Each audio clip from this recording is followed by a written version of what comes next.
नमस्कार दोस्तों, एग्जाम का अंकश चैनल पे आपका स्वागत है। मैं हूं केदारनाथ मिश्रा। दोस्तों, अत्यधिक व्यस्तता के चलते इधर 2-3 दिनों से हमने डेली करंट अफेयर्स की वीडियो नहीं डाली है।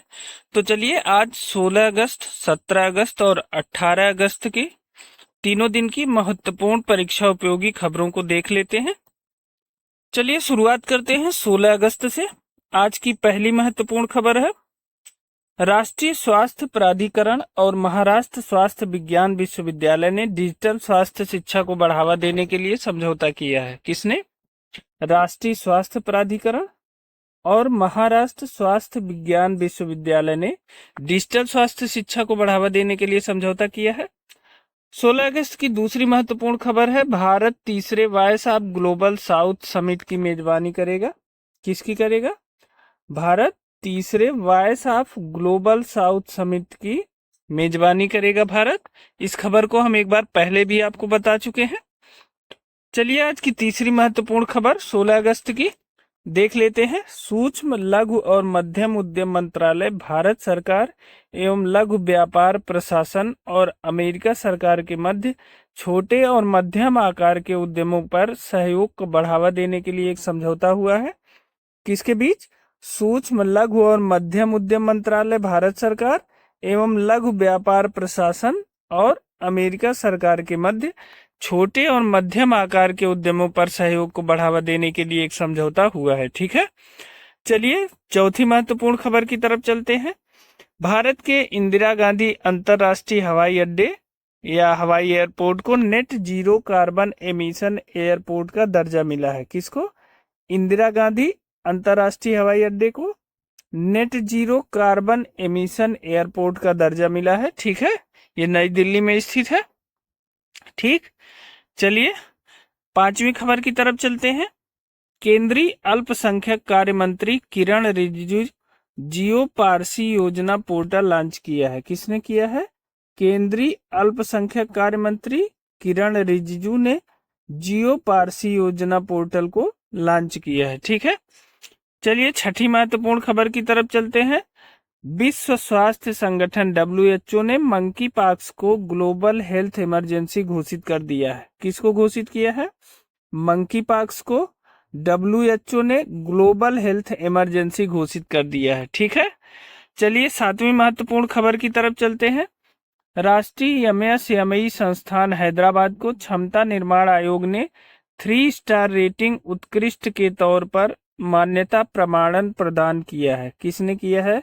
राष्ट्रीय एमएसएमई संस्थान हैदराबाद को क्षमता निर्माण आयोग ने 3 स्टार रेटिंग उत्कृष्ट के तौर पे मान्यता प्रमाणन प्रदान कर दिया है। ठीक है ना, तो एमएसएमई संस्थान हैदराबाद में स्थित है ना, तो इसको क्षमता निर्माण आयोग ने 3 स्टार रेटिंग दिया है। ठीक है, आठवीं महत्वपूर्ण खबर है, थाईलैंड के प्रधानमंत्री श्रेथा थाविसिन को थाईलैंड की संवैधानिक अदालत ने प्रधानमंत्री के पद से बर्खास्त कर दिया है। किसको? थाईलैंड के प्रधानमंत्री श्रेथा थाविसिन को थाईलैंड की संवैधानिक अदालत ने प्रधानमंत्री के पद से बर्खास्त कर दिया है। चलिए नवीं महत्वपूर्ण खबर की तरफ चलते हैं। नलिन प्रभात को जम्मू कश्मीर के स्पेशल डीजी के रूप में नियुक्त किया गया है। किसको? नलिन प्रभात को जम्मू कश्मीर के स्पेशल डीजी नियुक्त हुए हैं। नाम क्या है इनका? नलिन प्रभात। ठीक है, 10वीं महत्वपूर्ण खबर है 16 अगस्त की।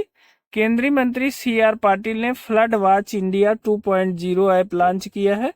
किसने लॉन्च किया है? केंद्रीय मंत्री CR पाटिल ने फ्लड वॉच इंडिया 2.0 ऐप को लॉन्च किया है। ठीक है ना, यह बाढ़ की जानकारी से संबंधित है। ठीक है, फ्लड वॉच इंडिया 2.0 ऐप। ठीक है, चलिए 11वीं महत्वपूर्ण खबर की तरफ चलते हैं। 16 अगस्त को पारसी नववर्ष नवरोज के रूप में मनाया गया। क्या मनाया गया? 16 अगस्त को पारसी नववर्ष नवरोज के रूप में मनाया गया। तो पारसी नववर्ष को क्या कहते हैं? नवरोज के नाम से जानते हैं। और 16 अगस्त को इस बार पारसी नववर्ष नवरोज के रूप में मनाया गया है। ठीक है, तो ये 16 अगस्त की महत्वपूर्ण 11 खबरें थी। अब चलिए 17 और 18 अगस्त की महत्वपूर्ण खबरों को देख लेते हैं। ठीक है, देखिए 17 अगस्त की महत्वपूर्ण खबर है, भारत और जापान के बीच 2+2 बैठक नई दिल्ली में आयोजित होगी। किसके बीच? भारत और जापान के बीच जो 2+2 बैठक होगी वो नई दिल्ली में आयोजित होगी। इस वार्ता में दोनों देशों के रक्षा मंत्री तथा विदेश मंत्री शामिल होंगे। आप जानते हैं कि 2+2 बैठक जो होती है उसमें 2 मंत्री एक पक्ष के और 2 मंत्री एक पक्ष के होते हैं, जिसमें विदेश मंत्री और रक्षा मंत्री इधर के होंगे और उधर के भी विदेश मंत्री रक्षा मंत्री होंगे। तो भारत और जापान के बीच जो 2+2 बैठक होगी वो नई दिल्ली में आयोजित होगी। ठीक है, चलिए दूसरी महत्वपूर्ण खबर की तरफ चलते हैं। भारत और वियतनाम ने समुद्री सहयोग बढ़ाने के तरीकों पर चर्चा की है। तो किससे किससे? भारत और वियतनाम के बीच में समुद्री सहयोग को बढ़ाने के लेकर चर्चा हुई है। ठीक है, तीसरी महत्वपूर्ण खबर है, उड़ीसा सरकार ने कामकाजी महिलाओं के लिए 1 दिन की मासिक धर्म की छुट्टी की शुरुआत की है। इंपॉर्टेंट है, उड़ीसा सरकार ने क्या किया है कि जो कामकाजी महिलाएं हैं उनके लिए मासिक धर्म के समय में 1 दिन की छुट्टी देने की शुरुआत की है। ठीक है, ये अच्छी पहल है और इससे महिलाओं की कार्यकुशलता में भी वृद्धि होगी। ठीक है, और उनको 1 दिन आराम भी मिलेगा, स्वास्थ्य की सुविधा भी मिलेगी। ठीक है, तो ये अच्छी पहल है। चौथी महत्वपूर्ण खबर है, केंद्रीय कृषि मंत्री शिवराज सिंह चौहान ने कृषि तथा संबद्ध विज्ञान में उच्च शिक्षा के लिए आसियान भारत फेलोशिप लॉन्च किया है। तो किसने लॉन्च किया है? केंद्रीय कृषि मंत्री हैं शिवराज सिंह चौहान। इन्होंने कृषि तथा संबद्ध विज्ञान में उच्च शिक्षा के लिए आसियान और भारत फेलोशिप को लॉन्च किया है। आसियान भारत फेलोशिप, ठीक है ना, ये इंपॉर्टेंट है कि आसियान भारत फेलोशिप हाल ही में किसने लॉन्च किया? तो वो केंद्रीय कृषि मंत्री शिवराज सिंह चौहान जी ने लॉन्च किया है। और ये किससे संबंधित है? ये कृषि तथा उससे संबंधित विज्ञान की में उच्च शिक्षा से संबंधित है। ठीक है, आज की 5वीं महत्वपूर्ण खबर है, 6ठी भारत ऑस्ट्रेलिया समुद्री वार्ता केनबरा में आयोजित हुई। किसकी? 6ठी भारत ऑस्ट्रेलिया समुद्री वार्ता कहाँ आयोजित हुई? कैनबरा में आयोजित हुई है। ठीक है, चलिए आज की 6ठी महत्वपूर्ण खबर है, स्वीडन ने अफ्रीका के बाहर पहले मंकी पॉक्स वायरस की पुष्टि की है।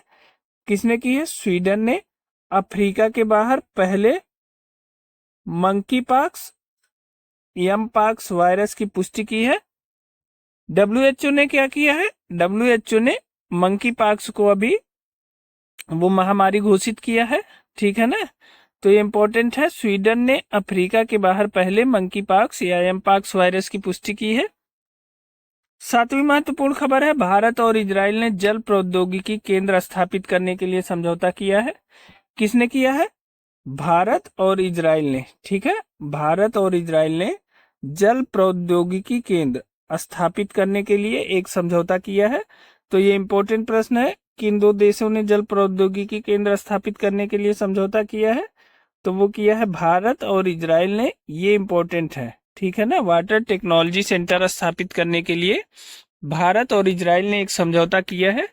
ये याद रखिएगा, इसको नोट कर लीजिएगा। ठीक है, अगर आप नोट न कर पाए तो इन प्रश्नों की, इन खबरों की एक पीडीएफ डाउनलोड कर लीजिए और उस पीडीएफ डाउनलोड करने के लिए आप हमारे टेलीग्राम चैनल से जुड़ जाइए। उसका लिंक हमने डिस्क्रिप्शन बॉक्स में दे दिया है।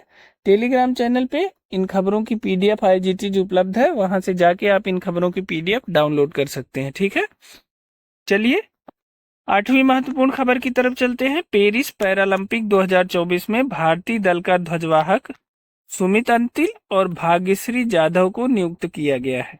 ठीक है, तो पैरालंपिक भी शुरू होने वाला है, तो पेरिस पैरालंपिक 2024 में भारतीय दल का ध्वजवाहक सुमित अंतिल को बनाया गया है और भाग्यश्री जाधव को नियुक्त किया गया है। ठीक है ना, तो पेरिस पैरालंपिक में भारतीय दल के ध्वजवाहक सुमित अंतिल और भाग्यश्री जाधव को नियुक्त किया गया है।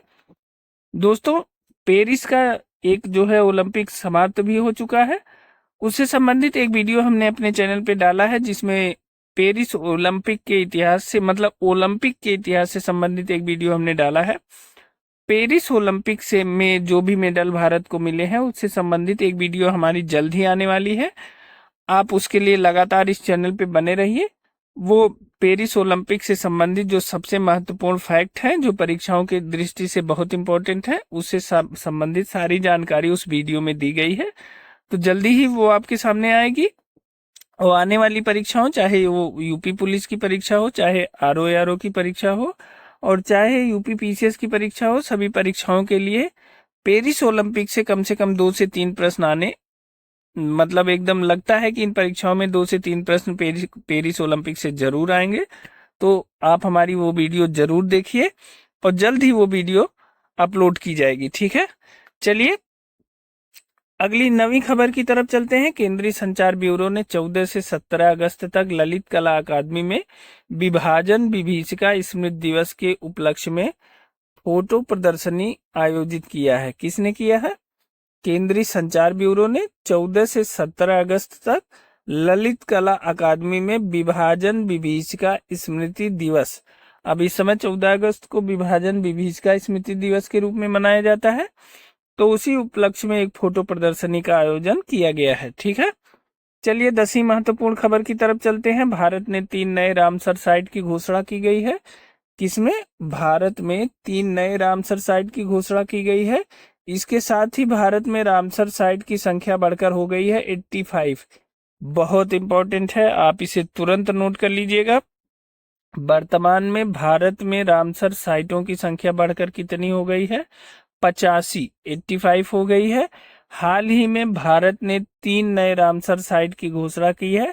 ये तीनों नए रामसर साइट कौन से हैं? एक है तमिलनाडु में नंजरायन पक्षी अभयारण्य और काजूवेली पक्षी अभयारण्य, और मध्य प्रदेश के तवा जलाशय को जोड़ा गया है। ठीक है, तो तमिलनाडु में 2 हैं, एक है नंजरायन पक्षी अभयारण्य, दूसरा है काजूवेली पक्षी अभयारण्य, और मध्य प्रदेश में एक है तवा जलाशय। ठीक है, इन तीनों को नए रामसर साइट के रूप में अभी हाल ही में घोषित किया गया है, और भारत में नए रामसर टोटल रामसर साइटों की संख्या हो गई है 85। ये बहुत इंपॉर्टेंट है, आप इसे याद रखिएगा। ठीक है, आज की 11वीं महत्वपूर्ण खबर है। दक्षिण कोरिया में संयुक्त राष्ट्र कमांड का 18वां सदस्य जर्मनी बना है। कौन बना है? दक्षिण कोरिया में संयुक्त राष्ट्र कमांड का 18वां सदस्य कौन बना है? जर्मनी बना है। ठीक है, चलिए 12वीं महत्वपूर्ण खबर है। एयरपोर्ट काउंसिल इंटरनेशनल एशियाई की लेवल 5 मान्यता प्राप्त करने वाला एशिया का पहला एयरपोर्ट बना है कंपेगौड़ा इंटरनेशनल एयरपोर्ट। ठीक है, बेंगलुरु का है। देखिए, एयरपोर्ट काउंसिल इंटरनेशनल एशियाई की लेवल 5 मान्यता प्राप्त करने वाला एशिया का पहला एयरपोर्ट बना है कैंपेगौड़ा इंटरनेशनल एयरपोर्ट। ठीक है, ये बेंगलुरु में स्थित है। ठीक है, तो ये इंपॉर्टेंट है कि एयरपोर्ट काउंसिल इंटरनेशनल की लेवल 5 मान्यता प्राप्त करने वाला एशिया का पहला एयरपोर्ट कौन बना? तो कैंपेगौड़ा बना है। बहुत इंपॉर्टेंट है। ठीक है, 13वीं महत्वपूर्ण खबर है। विश्व स्वास्थ्य संगठन WHO ने चिकित्सा उपकरण की जानकारी के लिए एमई डिवाइस, ठीक है, ME device medical device information system launch किया है। किसके लिए है?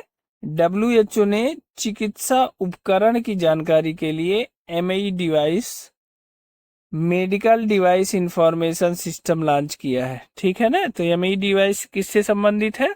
यह चिकित्सा उपकरण की जानकारी के लिए है, और यह किसने लॉन्च किया है? WHO ने लॉन्च किया है। ठीक है, 14वीं महत्वपूर्ण खबर की तरफ चलते हैं। उत्तर भारत की सबसे बड़ी फ्लोटिंग सौर परियोजना ओंकारेश्वर में नर्मदा नदी पर शुरू हो गई है। उत्तर भारत की सबसे बड़ी फ्लोटिंग सौर परियोजना, ठीक है, ओंकारेश्वर में नर्मदा नदी पर शुरू हो गई है। बहुत इंपॉर्टेंट है। इसकी जब शुरुआत हुई थी तो ये प्रश्न हर परीक्षा में लगभग पूछा गया था, तो आप याद रखिएगा, ये उत्तर भारत की सबसे बड़ी फ्लोटिंग सौर परियोजना है, और यह ओंकारेश्वर नदी पर शुरू हो गई थी। जब यह घोषित किया गया था तो उस समय ये महत्वपूर्ण करंट अफेयर्स के रूप में कई परीक्षाओं में आया था। तो अब शुरू हो गई है, तो इसके पूछे जाने की संभावना ठीक ठाक है, तो आप इसे याद रखिएगा। ठीक है, आज की 15वीं महत्वपूर्ण खबर है। उत्तर प्रदेश के मुख्यमंत्री योगी आदित्यनाथ ने युवा उद्यम विकास अभियान योजना का शुभारंभ किया है। किसने किया है? उत्तर प्रदेश के मुख्यमंत्री योगी आदित्यनाथ ने युवा उद्यम विकास अभियान योजना का शुभारंभ किया है। इम्पोर्टेंट है, यूपी स्पेशल की दृष्टि से भी इम्पोर्टेंट है। युवा उद्यम विकास अभियान योजना का शुभारंभ किस राज्य में किया गया है? उत्तर प्रदेश में। किसने किया है? मुख्यमंत्री योगी आदित्यनाथ ने। फिर से सुनिए, युवा उद्यम विकास अभियान योजना, ठीक है, इसका शुभारंभ उत्तर प्रदेश के मुख्यमंत्री योगी आदित्यनाथ ने किया है, ठीक है। 16वीं महत्वपूर्ण खबर है, पैंतोंगटार्न सिनवात्रा को थाईलैंड का प्रधानमंत्री नियुक्त किया गया है। अभी हमने बताया था कि किसे बर्खास्त कर दिया गया है। अब देखिए, पैंतोंगटार्न सिनवात्रा को थाईलैंड का प्रधानमंत्री नियुक्त किया गया है, ठीक है। वह सबसे कम उम्र की थाईलैंड की प्रधानमंत्री हैं। क्या है? वह सबसे कम उम्र की थाईलैंड की प्रधानमंत्री हैं। कौन? पैंतोंगटार्न सिनवात्रा, ठीक है। 17वीं महत्वपूर्ण खबर है, भारत ने वियतनाम से आयातित स्टील पर डंपिंग रोधी जांच शुरू की है। अब देखिए, जो स्टील वियतनाम से भारत में आया है, भारत सरकार ने उस पर डंपिंग रोधी जांच शुरू की है। आपको पता है कि डंप जो है ऐसे पदार्थों का किया जाता है जो कोई कंपनियां जो है अपने अतिरिक्त उत्पादन को जब वो कहीं बेच नहीं पाती हैं तो न्यूनतम कीमत पर किसी देश में उसको डंप कर देती हैं, ठीक है, कि न्यूनतम उसकी लागत भर निकल आए, ठीक। तो ऐसे में से जो स्टील आयातित हुआ है उस पर जो है भारत ने वियतनाम से डंपिंग रोधी जांच शुरू करने की, मतलब उस स्टील पर डंपिंग रोधी जांच शुरू की है कि कहीं ऐसा तो नहीं कि वियतनाम ने हमको अच्छा स्टील नहीं दिया और डंप कर दिया अपने माल को हमारे यहाँ कम कीमत पे, ठीक है। चलिए 18वीं खबर की तरफ चलते हैं। शिवराज सिंह चौहान ने किसान से संवाद के लिए किसान की बात रेडियो कार्यक्रम लॉन्च किया है। अब देखिए, ये केंद्रीय कृषि मंत्री हैं इस समय शिवराज सिंह चौहान, और उन्होंने किसान से संवाद के लिए किसान की बात रेडियो कार्यक्रम लॉन्च किया है, ठीक है। तो अब इस रेडियो कार्यक्रम के माध्यम से आप केंद्रीय कृषि मंत्री शिवराज सिंह चौहान से बातचीत कर सकते हैं, ठीक है। कौन सा रेडियो कार्यक्रम है? किसान की बात रेडियो कार्यक्रम, ठीक है। चलिए 19वीं महत्वपूर्ण खबर की तरफ चलते हैं। शिवराज सिंह चौहान ने राष्ट्रीय कीट निगरानी प्रणाली का शुभारंभ किया है। ये बहुत इंपॉर्टेंट है। देखिए, शिवराज सिंह चौहान ने राष्ट्रीय कीट निगरानी प्रणाली का शुभारंभ किया है। ये केंद्रीय कृषि मंत्री अभी हमने बताया शिवराज सिंह चौहान, इन्होंने राष्ट्रीय कीट निगरानी प्रणाली का शुभारंभ किया है। ये भी इम्पोर्टेंट प्रश्न है, ठीक है, इम्पोर्टेंट खबर है। चलिए 20वीं महत्वपूर्ण खबर की तरफ चलते हैं। ऋषभ शेट्टी ने 70वें राष्ट्रीय फिल्म पुरस्कारों में सर्वश्रेष्ठ अभिनेता का पुरस्कार जीता है। किसने जीता है? ऋषभ शेट्टी ने। देखिए, जब भी लोक सेवा आयोग की या किसी भी आयोग की परीक्षा होती है तो राष्ट्रीय पुरस्कारों से सवाल पूछे जाने की संभावना सर्वाधिक होती है, इसलिए इस टॉपिक को बहुत मतलब कंसंट्रेट होकर ध्यान से पढ़िएगा। यहाँ से प्रश्न जरूर पूछे जा सकते हैं। खासकर राष्ट्रीय फिल्म का पुरस्कार किसे दिया गया, फिल्म का नाम क्या है, अभिनेता का नाम क्या है, अभिनेत्री का नाम क्या है, तो आप इन चीजों पे कंसंट्रेट होइएगा। राष्ट्रीय फिल्म पुरस्कारों से अक्सर परीक्षाओं में प्रश्न पूछे जाते हैं, ठीक है। तो आप सुनिए, जो राष्ट्रीय फिल्म पुरस्कार मिला है, सबसे पहले आप ये जान लीजिए, कभी कभी पूछा जाता है वो कौन सा पुरस्कार है, तो 70वां राष्ट्रीय फिल्म पुरस्कार है। यहाँ से प्रश्न पूछे गए हैं, आप विगत वर्षों के प्रश्न देखेंगे तो जरूर मिलेंगे। 70वां राष्ट्रीय फिल्म पुरस्कार है, ये ध्यान दीजिएगा। अब पूछा जा रहा है कि 70वें राष्ट्रीय फिल्म पुरस्कार का सर्वश्रेष्ठ अभिनेता पुरस्कार किसने जीता है, तो वो जीता है ऋषभ शेट्टी ने। किसने जीता है? ऋषभ शेट्टी ने जीता है। ऋषभ शेट्टी कौन है? ये कन्नड़ फिल्म कंतारा में अपनी भूमिका के लिए सर्वश्रेष्ठ अभिनेता का पुरस्कार इन्होंने जीता है। तो ऋषभ शेट्टी ने कन्नड़ फिल्म कंतारा में सर्वश्रेष्ठ अपनी भूमिका के लिए सर्वश्रेष्ठ अभिनेता का पुरस्कार जीता है, ठीक है।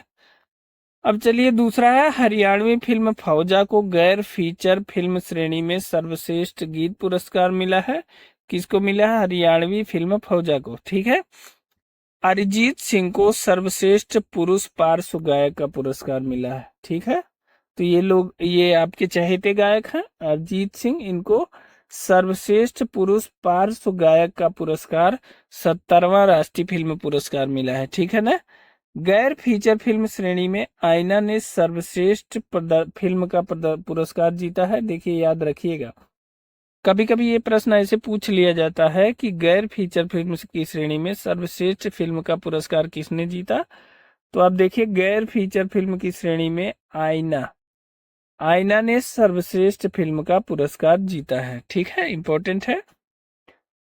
अगला है फीचर फिल्म श्रेणी में सर्वश्रेष्ठ हिंदी फिल्म का पुरस्कार गुलमोहर को दिया गया है। ठीक है, तो फीचर फिल्म की श्रेणी में सर्वश्रेष्ठ हिंदी फिल्म का पुरस्कार किसे दिया गया है? गुलमोहर को दिया गया है, ये भी इंपॉर्टेंट है। ठीक है, चलिए 21वीं महत्वपूर्ण खबर की तरफ चलते हैं। भारत ने 17वें अंतर्राष्ट्रीय पृथ्वी विज्ञान ओलंपियाड में कुल 18 पदक जीते हैं। ठीक है, जिनमें 3 स्वर्ण, 2 रजत और 3 कांस्य पदक हैं। ये भी खबर इंपॉर्टेंट है कि 17वें अंतर्राष्ट्रीय पृथ्वी विज्ञान ओलंपियाड में भारत ने कुल कितने पदक जीते? 8 पदक जीते हैं, जिसमें 3 स्वर्ण है, 2 रजत है और 3 कांस्य पदक है। ठीक है, 22वीं महत्वपूर्ण खबर है, पंचायतों में महिला नेतृत्व पर राष्ट्रीय कार्यशाला नई दिल्ली में आयोजित की गई। ठीक है, पंचायतों में महिला नेतृत्व पर राष्ट्रीय कार्यशाला कहाँ आयोजित की गई? नई दिल्ली में। आप अगर इसको आसान भाषा में और करना चाहें तो महिला ग्राम प्रधानों की जो कार्यशाला है वो कहाँ हुई है? हाल ही में वो नई दिल्ली में हुई है। ठीक है, चलिए 23वीं महत्वपूर्ण खबर की तरफ चलते हैं। मालदीव में डिजिटल भुगतान प्रणाली शुरू करने के लिए भारतीय राष्ट्रीय भुगतान निगम एनपीसीआई एवं मालदीव के आर्थिक विकास और व्यापार मंत्रालय के मध्य समझौता हुआ है।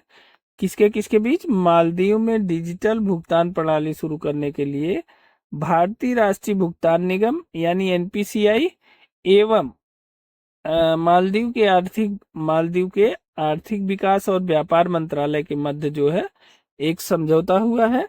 ठीक है, तो ये भी इंपॉर्टेंट प्रश्न है।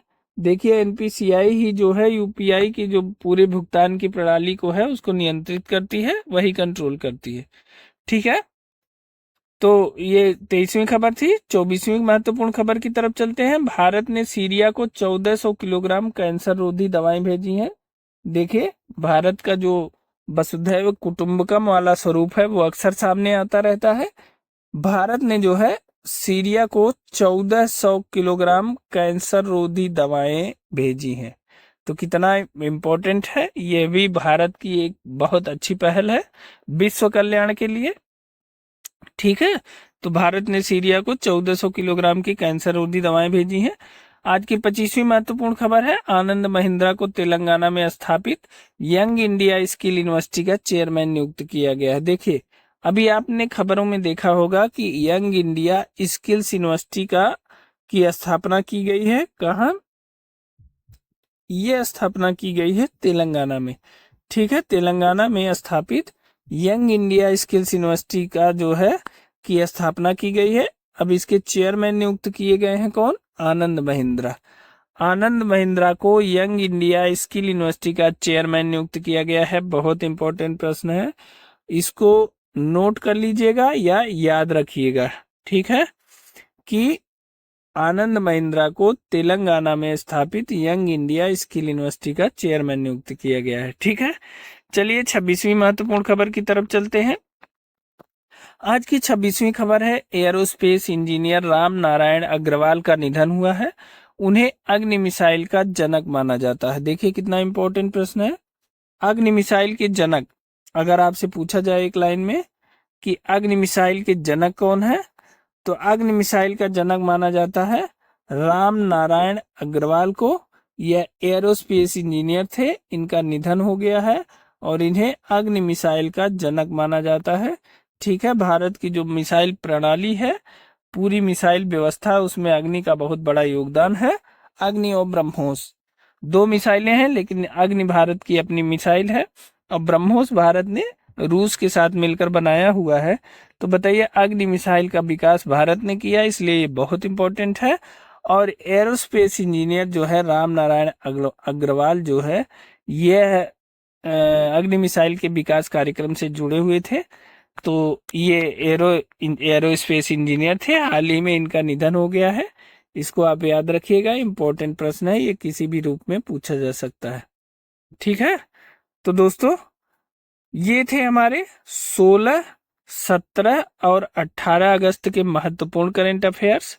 आपको ये वीडियो कैसे लगी हमें कमेंट करके जरूर बताइएगा, और अगर आप इस चैनल पे नए हैं तो इस चैनल को सब्सक्राइब जरूर कर लीजिएगा, साथ ही बेल आइकन भी दबा लीजिएगा, ताकि अगर कोई भी नई अपडेट हो तो वो सबसे पहले आपको मिले। दोस्तों यूपी पुलिस, आरओ री एग्जाम और यूपी पीसीएस की परीक्षा की तैयारी से अगर आप जुड़े हुए हैं तो यह चैनल आपके लिए है। आप इस चैनल पे इन सभी परीक्षाओं की बनी हुई प्लेलिस्ट में जाइए और उसमें जो आपकी जरूरत की चीजें हैं उनसे संबंधित टेस्ट सीरीज को आप ज्वाइन करिए, जिस परीक्षा की आप तैयारी कर रहे हैं। सबसे अच्छी बात यह है कि इस चैनल पे सारे टेस्ट सीरीज फ्री हैं, बिल्कुल निःशुल्क हैं। साथ ही सबसे बड़ी बात, इस चैनल की जो सबसे बड़ी विशेषता है कि इस चैनल पे ऐसे प्रश्नों की टेस्ट सीरीज नहीं कराई जाती है कि जो ऐसे प्रश्न हो जो बहुत कठिन प्रश्न हो, जो आपको भटकाने, भरमाने या आकर्षित करने के लिए बनाए गए हों। इस चैनल पे ऐसे प्रश्नों की टेस्ट सीरीज कराई जाती है जो प्रश्न अक्सर परीक्षाओं में पूछे जाते हैं और कंफ्यूजन क्रिएट करते हैं, जिनके गलत होने की संभावना बहुत होती है। तो ऐसे प्रश्नों को एकत्रित करके उन प्रश्नों की टेस्ट सीरीज बनाई गई है, आप जरूर ज्वाइन करें। एक बार आप उसे पढ़ेंगे तो आपको समझ में आएगा कि आप किन किन प्रश्नों में अभी भी गलतियां कर सकते थे। और अगर आपने कंपटीशन दिया है तो आप बिल्कुल जानते होंगे कि आसान प्रश्नों को गलत करके हम परीक्षाओं से बाहर हो जाते हैं। कभी भी कठिन प्रश्नों को सही करके परीक्षाएं पास नहीं की जाती हैं। हमेशा आसान प्रश्नों को बचा करके और उसके बाद कठिन प्रश्नों को अगर सही कर लेते हैं आप तो अच्छी स्थिति में रहते हैं। तो आज के लिए दोस्तों इतना ही। अगर आपको इन खबरों की पीडीएफ चाहिए तो आप हमारे टेलीग्राम चैनल से जुड़ जाइए। हमारे टेलीग्राम चैनल का लिंक हमने डिस्क्रिप्शन बॉक्स में दे दिया है, वहां से जाके आप टेलीग्राम चैनल से इन खबरों की as it is PDF download कर सकते हैं। ठीक है, तो आज के लिए इतना ही, मिलते हैं अगली वीडियो में, तब तक के लिए। और हाँ, जो पेरिस ओलंपिक से संबंधित महत्वपूर्ण तथ्य हैं, हाल ही में हम उनको आपके समक्ष लेकर आएंगे। आप उसे जरूर देखिएगा और आने वाली सभी परीक्षाओं में वहां से प्रश्न पूछे जाने की संभावना बहुत अधिक है। तो जल्दी ही मिलते हैं आपको पेरिस ओलंपिक की वीडियो के साथ, तब तक के लिए बहुत बहुत धन्यवाद।